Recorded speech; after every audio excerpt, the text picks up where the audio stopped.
Join Blindrun and Slangarang as they talk about video games every Monday at 10 p.m. Eastern Time and 9 p.m. Central Standard Time. Twitch.tv/BlindRunGaming. Thanks for tuning in, you sexy beasts. Yeah! What's up, sons? It's Blindrun with Son of a Tech, and welcome to the second episode of Son of a Talk. This week we're going to be taking a look at the rumors for The Last of Us 2, as well as reminiscing over the first game. And joining me, as always, is none other than Slangarang. Hello, hello. Now, for those of you that don't know, The Last of Us 2 was officially announced at the PSX conference Saturday night. Yeah. We played a short little clip. It wasn't very long, and it didn't really have a lot of content either. Yeah, and there's a lot of speculation around like where they're going to take it, and that's because there was that huge controversial ending. So we're going to go ahead and say here, spoilers, if you guys do not want to hear anything about the original Last of Us, please go ahead and skip on ahead to us talking about the games we played this week, and I'll try to put a marker in the description below for when that will start. But at the end of the original Last of Us, we had kind of a breaking point between saving, I guess, what is it? The whole idea of saving Ellie and saving civilization, I guess you could say. So many or the one, and the main protagonist, is that Joel, right? Is that his name? Okay. I couldn't remember off the top of my head quite well. So Joel is the main character you're playing for the most part of the game. And there's a very impactful intro into the original Last of Us. I think that's what makes the ending so impactful, was that part of the decision is made because of his loss of his own daughter, which you see at the beginning of the game, right? Right. So to recap for those of you who played it but forgot, at the end of the game, it's found out by the Fireflies that Ellie is immune to the virus. Whatever virus is making everybody into zombies, because she was bitten and didn't turn, unlike the rest of civilization. So they go and decide to do medical research on her, which would end up killing her in order to go and try to go and find a cure. But Joel obviously does not like the idea of losing Ellie, and he goes and saves her from the Fireflies. But the kind of controversial part of that is that he's taking her away from, the ability to go and save civilization, and B, she signed up for it. She was kind of okay with the idea, and then she pretty much went in there knowing she was going to die, or at least there was a strong chance of her dying, if I recall correctly. So right it was kind of like going against her own wishes. So that was point blank at the end of the game, the last bit of conversation that you see between Joel and Ellie is her asking Joel if what he said about the Fireflies having multiple people that had the cure and the fact that they had given up on finding a cure was true. Both of which were things that he said while he was driving away from the compound after shooting the main woman in charge of the Fireflies. Right. So he lied in order to go and save her life because she was arguably having a little bit of a messiah complex. So story-wise, we can go ahead and probably reasonably assume that at some point in the second one, Ellie's going to find out that Joel's a lying son of a bitch, and that's going to be something there. But the trailer threw me off, because the trailer is essentially her playing a song, and at the end of it is what threw me off, because it was very impactful when she kind of looks up at Joel and she says, "I'm going to kill them all." And it's like, so now she's on some sort of vengeance complex deal or whatever, and I'm like, that's kind of interesting. I wonder where they're taking that, or at what point in the game this is at. Like, is this near the end of the game? Is this near the beginning of the game? And so she was who are all of them? Are they 15, the Fireflies? 15 to 17 in the first game, something like that, or even younger maybe? Yeah, I think probably 13 a little younger. To 15. I would say teen. She's a little bit older I want to say that they said something like 8 years or 6 years after the events in the first one or something like that. Oh wow, that's a lot further along than you would Right, expect. right. So, well, I mean, it might be 3 years. I wonder how many flashbacks they're going to have then. Right, because there's a lot of information in between there that they could go and use as fill-in. And there's tons of gaming companies that go and use that as playable levels as well. Right. So we'll see how they choose to tell the story. But the thing that kind of stands out to me is they're obviously, years in the future still on the same team. So either she doesn't know yet or she has been told and has come to terms with it. Right. And is this group that she's going to kill the Fireflies? Or is yeah, it that was kind of my question. Other group that had something to do with what? Like, is she killing the people that originally created the disease? Is she killing the people, or is she killing some just, small band of people that screwed them over or killed, a friend of theirs? Or, what's going on? So, obviously, there's a lot of anticipation around that. Now, I'm pretty excited for it, for sure. I'm super stoked. I think the trailer was great. And one of the things that makes me even more excited is that the Uncharted 4 that just released is from Naughty Dog as well. And they just did a fucking amazing job wrapping up Uncharted. I'm pretty sure they wrapped it up. I could be wrong. I really hope they're done at 4 and they continue on with the new IP, which is The Last of Us, because it was super popular, and I think they can ride off of The Last of Us and leave Uncharted alone and don't pull a Gears of War Judgment on it, and we'll be good. And it's one of the zombie games that doesn't, even though the zombie kind of genre has been overdone in the past 10 years, even all the way back to what's the Steam 4-player? Oh, the big one, Left 4 Dead, or Left 4 Dead, yeah. Ever and since then, there's been tons of indie games that have come out that have been, zombie related. But what sets The Last of Us apart is the storytelling, and which is what Naughty Dog does fantastic. Yeah, they do that very, very well, and I think that they'll be able to pull it off just fine. And I don't know. That's about all the information we really have for The Last of Us. And I think we can hop into the games we played this week. I don't know. Do you have any wrap-up final thoughts on that? I will say that there is a lot of excitement over that video, even though that doesn't really tell you anything. All it tells you is that Ellie is trying to find vengeance on someone. Okay. I wonder if you're going to play Ellie more. I think that's the goal. She'll probably be the main protagonist, especially given, how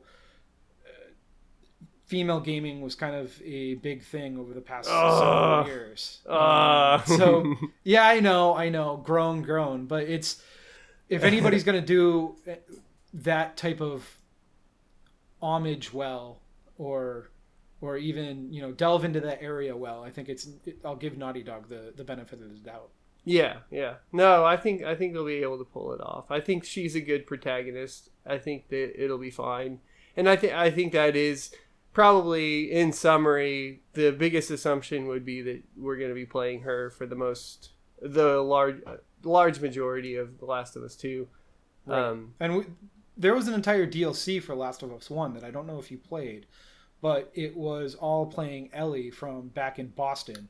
Yes, I do remember that. When she first got bit. So yeah, I assume that kind of paints the picture of where this next one's going to be going, where it's going to be, going and talking about her backstory more, even though it's probably been covered in pretty good detail. Right. But going over, what the internal struggle is of being, the potential savior of human society in trying to decide whether or not you're going to live your life or save everyone. But what kind of life do you have in that environment too? So there's a lot of cool story elements they can pull off of. You know what doesn't have good story elements? Watch Dogs 2. I was going to say, you're probably going to go to Watch Dogs 2. Oh my God. So we've moved on, guys. The games we've played this week. I played Watch Dogs 2. I benchmarked it. You guys can check that video out. I'll leave a link in the description below. that aside, the poor performance aside, because it still performs poorly, just like the original did. I guess I have gotten some people that are like, well, as long as it's above 30, that's fine. It is above 30, so cool. I don't really agree with that because it has some crazy dips from like 70 to 30, which just kills me when I'm trying to play. But I have it locked down with like triple buffer fucking VSync and like all that shit, and it's playable enough, but I can't play it because the fucking story is so contrived and fucking annoying, and the main protagonist that you play is essentially like a hipster, Right. like straight up like fucking like, and the kind of hipster that I feel like a hipster doesn't like, and like it's a technophile hipster, so they have things going on that it's a really weird world that they put you in. It has all the graffiti, which I think looks cool, but it kind of focuses on it too much, and it's almost overwhelming. And then the conversations are just not impressive at all. And I don't know. They have like a 3D printer that you can use, and then you have that, you do ridiculous things with your cell phone and hacking wise, and I guess some of that can be cool, but there's no new mechanic really that I've run into. It's all the same stuff from the first Watch Dogs, just with a more annoying protagonist and more annoying supporting characters. Dude, I can't take it. So I think I'm done playing the game. Like last night, I think it got to the point to where like when they brought up like some sort of I think it was the female protagonist in video game subject, like while I'm driving, one of the supporting characters brings it up and is like bitching about it, and I'm like, I was like, I think this is, and it was funny because I was like, I think this is too meta. In my head, I thought that, and as soon as I thought that, then the fucking annoying main protagonist is like, well, that's meta, and I was like, fuck this game. I'm so done. And then like a rap song comes on the radio station immediately afterwards, and I don't like rap, so I'm just like, I'm so frustrated with this whole world that I'm in, and I don't like it. And so like, if you guys are into like a super hipster technophile, faux technophile, because there's nothing, I feel like they tried to take it and make nerds look cool, and you're like, no, this is not the cool nerds. This is like annoying fucking fake nerds, like running around acting like they know what they're doing, and I'm done. I don't want it. I'm done. Piss me off. What'd you play this week? I am continuing with playing World of Warcraft, unfortunately. Yeah. Did you? No. So it's did one you of those get any things weapon where drops? It's one of those things where, because of the nature of the game, you kind of have to give it a couple weeks. So I think I've been playing a month and a half ish. Yeah. And I'm still liking it. I don't know if I'll probably last until the point that I unlock all of the upgrades that you can unlock for your order hall, which will happen, before the end of this month. So yeah, like it's doing a lot of what was that last one that came out? They added a whole bunch of mini games, kind of where you get perks for logging in every day, essentially. A little bit, yeah, a little bit of that. Almost like a separate little Sims world of some sort. They've made it. The thing I'll say is that they've made it such that it feels that you're progressing your character even though you've hit max level. And I feel like that's one of the things that I missed about vanilla, is that there was a ton of gameplay before you hit max level. And right now, if you have a level 100 character, which is the max level from the previous, and you can, expansion, if you buy the expansion, you can get one right. You get a free level 100, right?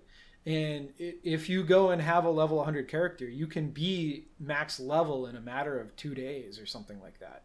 But 4 days if you play pretty seriously, and a week and a half if you're very casual about it. Right. But in vanilla, like if you played hardcore, 8 hours a day after work and 12 hours a day on the weekend, it would still take you at least a month to go and hit max level in vanilla. So right now, instead of having it be, okay, you hit max level and you're pretty damn good compared to the rest of the people because they're, all not max level yet. Now it's you hit max level and then you have to go and level up your weapon on top of that. Right. And so it's almost like there's two different leveling systems in the game. And as I mentioned last week, the only issue that I have with it is that they basically make it such that leveling up your weapon is time locked. So you have to upgrade your ability to go and get experience for your weapon. And it takes, 5 days for every upgrade on how much experience you get. How is the actual gameplay though? Did they bring back like the 40-man raids and stuff like that, no, or is it still? It's still 25-man raids. Okay, but they've made it a lot different from even the 25-man raids and I believe Warlords, in that everything scales now based on the number of people in the raid. Okay. So if you have 15 people, you're going to be able to do as well as 25, assuming, same level of ability. Right. That kind of softens the blow that you have in guilds where you don't have people show up on time, or you have people and then they have to duck out early or something like that. Yeah, so they're trying to grow up with their audience, essentially. Yeah, no, I think that's a large portion of it. Yeah, they're like, oh, they don't have those college and high school hours anymore. Let's make it a little bit more lenient. And I know they added like the party system in for like quick grouping and shit for that stuff too. So well, I mean, that's been in it for a little while. Yeah, that's been in since like what, Wrath? Somewhere a patch. I don't know when a Wrath patch. I think they've been improving it all the way along. Yeah. So there's a feature that I kind of like when I'm on my shaman is that they have. Essentially, they'll have people queuing for a random dungeon or random whatever, and they allow you to go and get a benefit if you go and play one of the triad, tank, healer, DPS, that people aren't queuing for. So if there isn't a lot of tanks queuing for the random dungeon, you'll get a extra benefit for queuing as a tank, because there's all sorts of people waiting in line, but they can't play because there isn't enough tanks. So they kind of incentivize people to go and play classes that aren't getting played as often as, maybe they should be. Right. So, but is there anything else you played this week? I played the Darksiders Warmastered edition. It was super broke on AMD, but they patched it, and actually now the AMD card is running better than the NVIDIA card, so the RX 480 is running better than the GTX 1060 after the patch. So overcompensated much? I don't really know. The only issue is at 4K, the GTX 1060 still beats out the RX 480, which is relevant in a lot of these remakes, because a lot of them, even like BioShock Infinite, the big thing was like the 4K textures that are added and the ability to play in 4K. And your lower level cards are at this point able to play games at 4K, like BioShock Infinite and even this one. They both run perfectly fine at 4K on GTX 1060s, RX 480s, and so on and so forth. Even some older gen stuff like the 980 Ti and the R9 Fury, it's fine.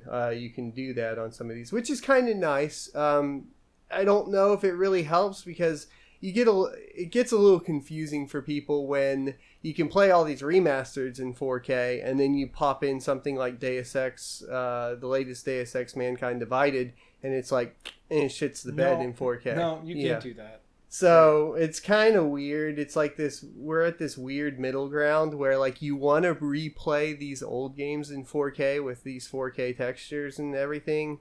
And you can do that on a reasonably priced card, but then you're going to have to bump down. So then what's the point of buying a 4K panel? And then is it really even worth it putting these 4K textures in these remasters at all? The only good thing that I can say is that you are getting a completely redone game. And if you already own Darksiders, you get the game for free. And that was the same with BioShock, which is awesome, because there were a couple people that were I guess, misguided in their opinions in some of my comments. Like, well, why is this just a money grab? I was like, it's not a money grab. What's weird is it's not. It's free. Like, if you already own have the it game, already, it's free. Yeah, so, I mean, that's a pretty good deal to me. I'm like, cool, I get to replay some of these games that I really like. Darksiders, not that much. Bioshock Infinite, or not Bioshock Infinite, but the original Bioshock redone in 4K, awesome. Like, so cool. So that's that's the only remaster I've been really redoing. I did play a little bit of Dragon Age Inquisition. I finally started playing that again because I finished my Witcher 3 playthrough after all those lost saves, and then I started that up again. But nothing really relevant. I haven't to talk about because I haven't gotten past the point that I was at when I lost my save all of these months ago. You want to move into the game releases of this week? Let's do it. First game is Werewolves Within.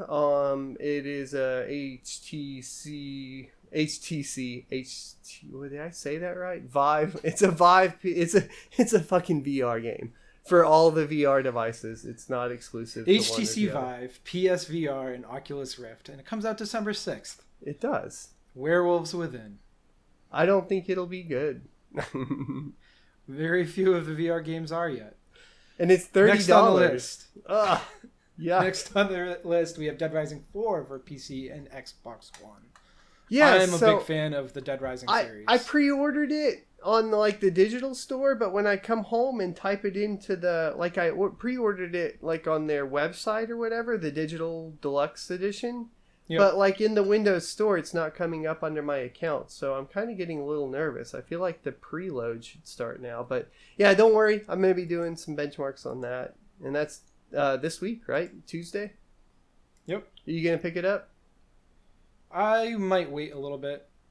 That's one of those games that like I'll beat really quickly, so in order to get my value out of it, I kind of feel like I should wait until I can buy it used or something like that. Right. So at least it has pretty good replayability. It's one of those games where like if you have somebody come over that doesn't really play games, it's kind of like a showpiece. Like, check this weird cool shit out you can do. Yeah. Have you ever seen like a combine a chainsaw and a stick? Chainsaw? Yeah. And do weird shit.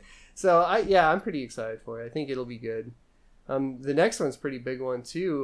The Last Guardian, which people have been waiting for this for fucking ages, dude. Yeah, I remember watching videos of this, a year ago. Now, this is the, I guess, the prequel or sequel to Shadow of the Colossus. It's the same people. I thought it did have something to do with the story, but I can't remember if they were saying it's going to be like a prequel or a sequel. I could be completely off base with that, though. I saw PewDiePie's the only one that's gotten access to it yet. I saw him play it a little bit. Huh. I mean, it looks cool.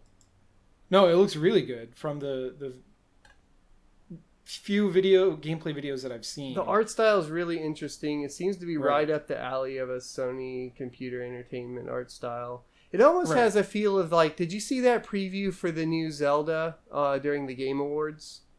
I didn't. Okay. It kind of almost feels like the graphics or what they're doing artistically with that as well. Where they don't really hide like the jaggies almost. They're just really clean jaggies. I don't know. Right. So it's kind of interesting. It's different for sure. I can't see if it's a prequel or... Yeah, somebody can let us know in the comments. I'm sure somebody is a big fan of it that watch it. I bet Twisted Pixel or someone like that's into it. So next up on the list, Star Wars Battlefront Rogue One Scarif expansion for PC, PS4, and Xbox One. You know what this doesn't have in it? A fucking campaign. Useless to me. Useless.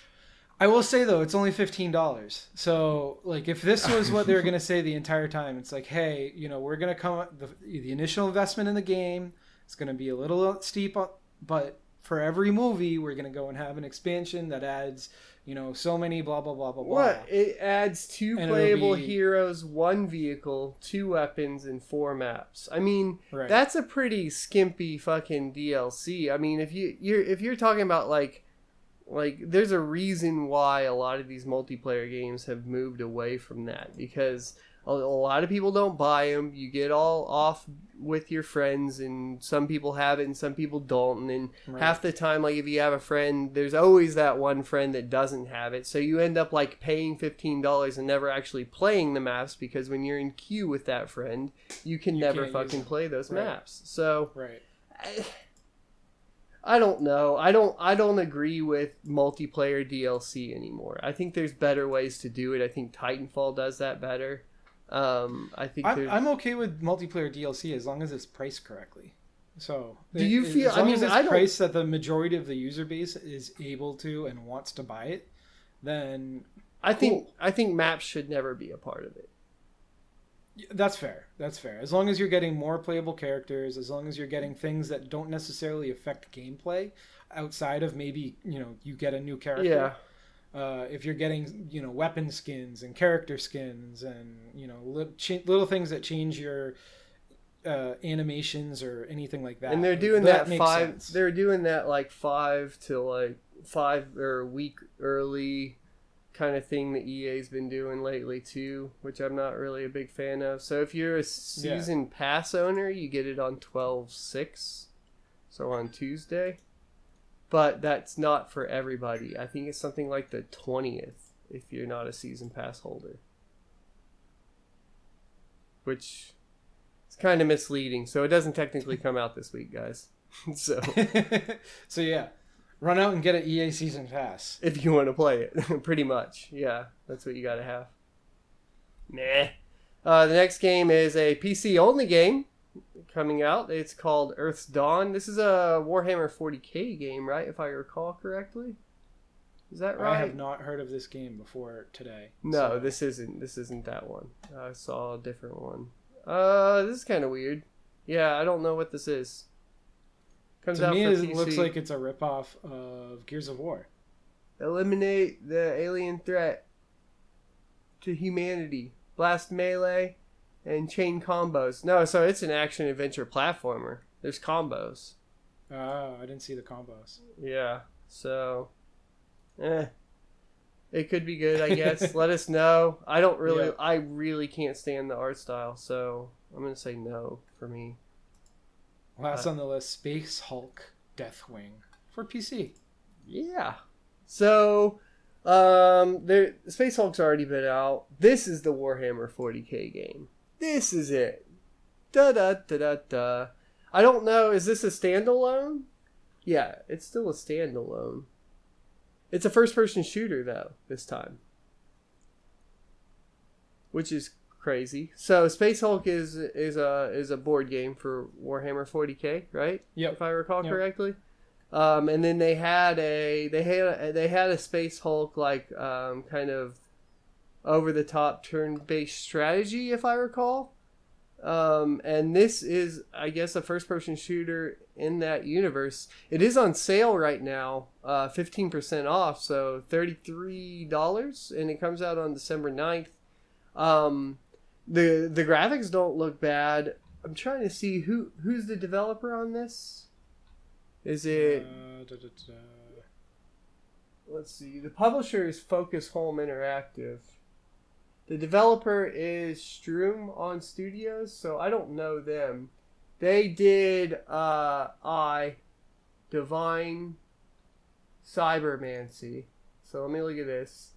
The reviews on this is it's a first-person shooter, and the reviews on Steam are overwhelmingly positive. So they have good first-person shooter experience. So that's good news. We could actually have a cool first-person shooter set in the Warhammer 40k universe, which actually is kind of exciting. I'm actually probably, as soon as that comes out, going to go hit up Total Biscuit's channel because he's a huge Warhammer 40k fan. So he'll review it.